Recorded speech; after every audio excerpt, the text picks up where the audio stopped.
শুনবেন ভালো করে। আরেক আনসারী তার ছোট একটা ভাইকে এবার দাঁড়িয়ে দাঁড়িয়ে এই কথা বলছে। কি কথা? ওরে আমার ভাই, তোমার এত হায়া কেন? তোমার এত লজ্জা কেন? তুমি এত কেন হায়া করো? এত বড় হায়া করো তুমি যেন মানুষের সামনে দাঁড়াতে পারো না, দু চারটা মানুষের সঙ্গে লজ্জায় কথা বলতে পারো না, তোমার দ্বারাই যেন আর মনে হয় দিনের কোনো কাজ হবে না। আল্লাহর নবী যেতে যেতে কথাটি শুনতে পেলেন। এবার রাস্তায় দাঁড়িয়ে নবীজি এবার সেই আনসারীকে আওয়াজ দিয়ে বলেন, হে আনসারী, দাহু ফাইন্নাল হায়া মিনাল ঈমান। তুমি তাকে ছেড়ে দাও, ছেড়ে দাও, আর তাকে কিছুই বলো না। এই লোকটার হায়া আছে মানে, এই লোকটার লজ্জা আছে মানে তার ঈমান আছে।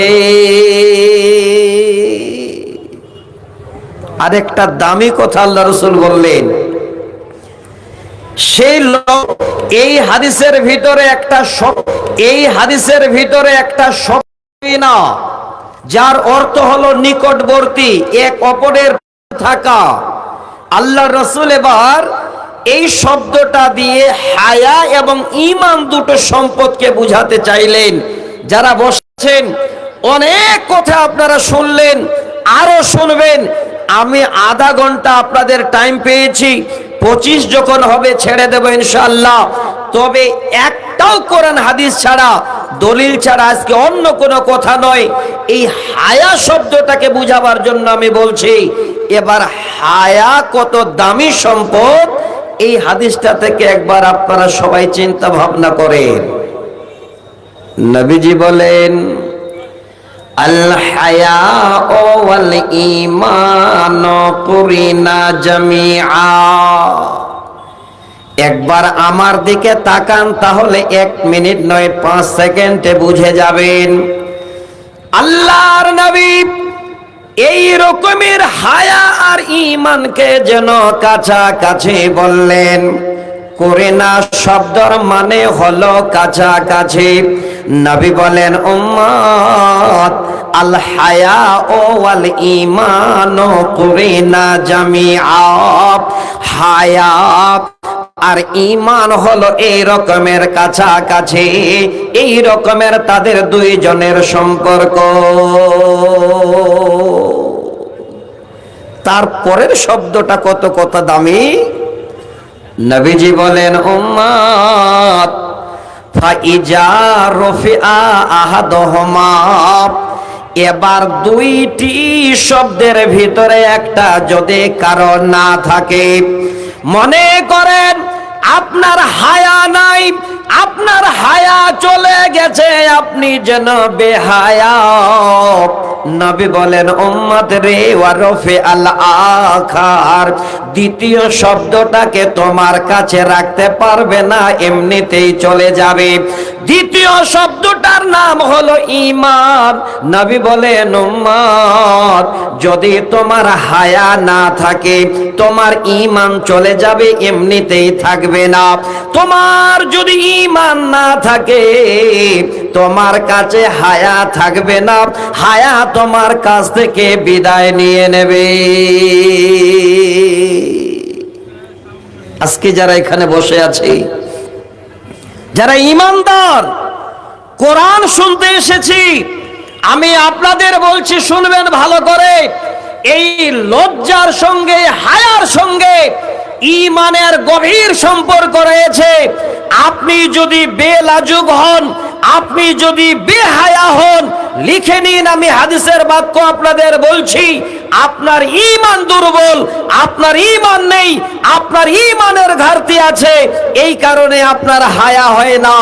এই জন্য আল্লাহ রাসূল বলছেন ফাইজা রফিয়া আহাদুহুমা, দুইটার মধ্যে একটা যদি না থাকে দ্বিতীয়টা ধরে রাখতে পারবে না। ওয়া রফিয়াল আখার, দ্বিতীয়টা এমনিতেই চলে যাবে। তাহলে একবার আমরা মিলিয়ে নিই, যদি লজ্জা থাকে ঈমান থাকবে, যদি লজ্জা না থাকে ঈমান থাকবে না। তাহলে কত বড় সম্পদ এই হায়া, এই লজ্জা আল্লাহ রাসূল আমাদের দিয়ে গেছে। আজকে যদি হায়া থাকতো, আজকে যদি মানুষের লজ্জা থাকতো, তাহলে আজকে আমাদের এই সমাজের ভিতরে ভালো ভালো লোকের দ্বারাই অসামাজিক কাজ হতো না, আমাদের দ্বারাই আজকে যেন এই রকমের বেহায়ামি কাজ হতো না। আমি আপনাদের খুলে বলতে পারছি না টাইমের কারণে। এবার 5 নাম্বার একটা হাদিস শোনাচ্ছি আপনাদের বুঝাবার জন্য। যারা এখানে বসে আছেন খুব তাড়াতাড়ি করে শুনবেন। এই মাদ্রাসায় পড়া হয় সহিহ মুসলিমের প্রথম খণ্ডে একদম শুরুতে কিতাবুল ঈমান নামে একটি অধ্যায় আছে, 35 নম্বর হাদিস। এই হাদিসটাকে এবার আপনাদের সামনে আরেকটু পড়ি, তাহলে আপনারা আরো বুঝতে পারবেন। এই যে হায়া, এই যে ঈমান, এই শব্দ দুটোর সঙ্গে আমাদের কতটুকুন যুক্ত থাকা দরকার, আমরা কতটুকুন মেনে জীবন যাপন করতে পারবো, এই হাদিসটাকে একটু চট করে আপনাদের সামনে সময় দিয়ে শুনে নিতে বলছি। শুনবেন, হাদিসের ইবারত পড়ছি। আল্লাহ রাসূল এই হাদিসে এই ঈমানের শোবা, এই ঈমানের শাখা প্রশাখা বলেছেন প্রায় 70 থেকে ঊর্ধ্বে কিংবা 60-এর ঊর্ধ্বে। আল্লাহ রাসূল গণতি করে বলেছেন কিভাবে? নবীজি বলেন আল ঈমানু বিজউ ওয়া সাবউনা আও বিজউ ওয়া সিত্তুনা শুবাতান ফা আফজালুহা কাউলু লা ইলাহা ইল্লাল্লাহ ওয়া আদনাহা ইমাতাতুল আযা আনিত তারিক ওয়াল হায়াউ শুবাতুম মিনাল ঈমান। ঈমানদার ভাই, আমার সমস্ত দিনী ভাই, এই হাদিসটার তরজমাটা করছে, একটু শুনে নে যাবেন।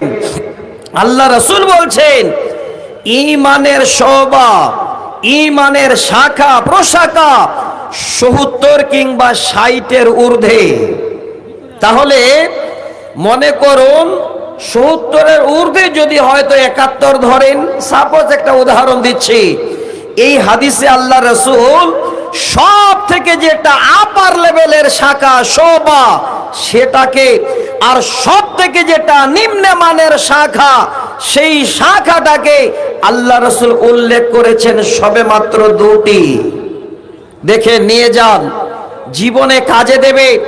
এই আধা ঘন্টায় আপনার জীবনের পরিবর্তন আল্লাহ করে দিতে পারেন, আপনার যেন বড় একটা জারিয়া করে দিতে পারেন।